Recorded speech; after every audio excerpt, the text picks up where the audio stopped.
বন্ধুরা আজকে টিফিনে কি খাবো বুঝে উঠতে পারছিলাম না। কি খাবো করতে করতে পাউরুটি নিয়ে এলাম। তা ওরা বললো পাউরুটি মাখন দিয়ে টোস্ট খাবে, কিন্তু না, আমি মাখন দিয়ে টোস্ট করব না। আমি পাউরুটি দিয়ে একটা নতুন রেসিপি বানাবো, দেখি কেমন হয় খেতে। ঠিক আছে? তো বন্ধুরা, সেই মা কি রেসিপি করবে বললো টিফিনের জন্য, পাউরুটি নিয়ে চলে এলো। ঠিক আছে, দেখা যাক কি রেসিপি। আজকে তো জমিয়ে সকালের টিফিনটা হবে, কি বলো?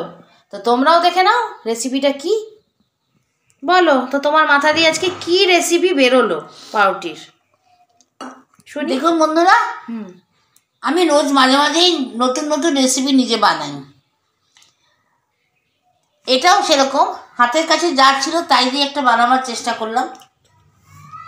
একটা পাউরুটি নিয়েছি, আমার কাছে কিছু গুঁড়ো দুধ ছিল, সেই গুঁড়ো দুধটা এর মধ্যে ঢেলে দিয়েছি। 2 প্যাকেট গুঁড়ো দুধ ছিল, পুরো দুধটা এর মধ্যে ঢেলে দিয়েছি। তার মধ্যে খানিকটা চিনি আর এলাচ গুঁড়ো করে এর মধ্যে মিশিয়ে দিয়েছি।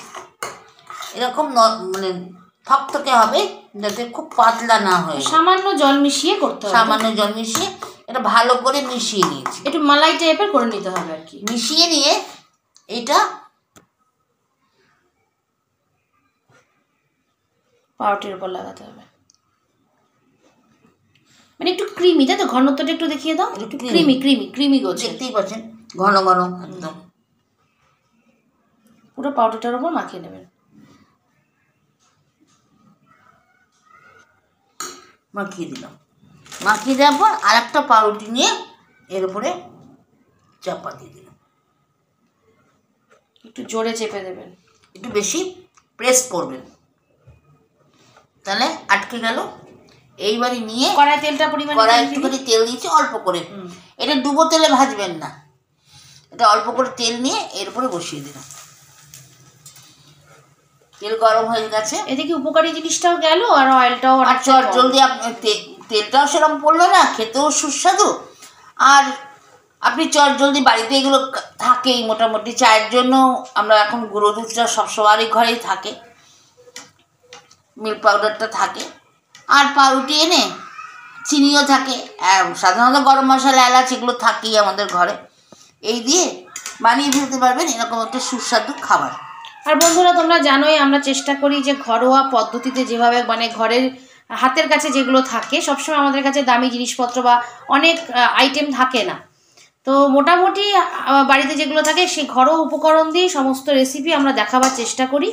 এবং আমরা কিন্তু খুব একটা গার্নিশিং বা কোনো কিছু করি না, কারণ আমরা যারা মেয়ে বউরা আছি সবসময় গার্নিশিংয়ের জিনিস কিন্তু হাতের কাছে থাকে না। তাই জন্য পুরোপুরি আমরা ঘরোয়া পদ্ধতিতে পরিবেশন এবং ঘরোয়া পদ্ধতিতেই রেসিপিটা তৈরি করার চেষ্টা করি আর তোমাদেরকে দেখানোর চেষ্টা করি। এই সমস্ত রান্না করতে সুবিধা, অনেক জিনিস আনিয়ে করা কিন্তু হয়ে ওঠে না আমাদের সাধারণ মধ্যবিত্ত ঘরে। তাই জন্য এই দেখুন মচমচে করে ওপরটা কেমন মচমচে মতো হয়ে গেছে। এবার এটা আপনারা কোথাও কোনো লোককে পরিবেশন করে খাওয়ান, অতিথি বিতিথি এলে, বন্ধু বান্ধব এলে তাদেরকে, বাচ্চাদেরও দিতে পারবেন, বাচ্চাদের টিফিনে দিতে পারবেন, খুব চটপট হয়ে যায়। তো এইভাবে আমরা সবকটা পাউরুটি একে একে করে নেব। তারপরে আপনাদের দেখাচ্ছি। মালাই পাউরুটি আমাদের রেডি। শুধু ব্রাউন ভাবে ভেজে তুলেছে, দেখেছেন তো বন্ধুরা? ব্রাউন ভাবে ভেজে তুলবেন। আর এই মালাইটা হচ্ছে আমার তৈরি করা মালাইটাই দিয়েছি, একটু সামান্য ছড়িয়ে দিয়ে ব্যাস পরিবেশন করবেন। হয়ে গেল আমাদের মালাই, কি নামটা? মালাই পাউরুটি। তো আপনারা ট্রাই করে দেখুন, 5-10 মিনিটের মধ্যে কমপ্লিট হয়ে যাবে রান্নাটা। তো কেমন লাগলো অবশ্যই জানাবেন। এটা শর্টকাট পদ্ধতিতে টিফিন।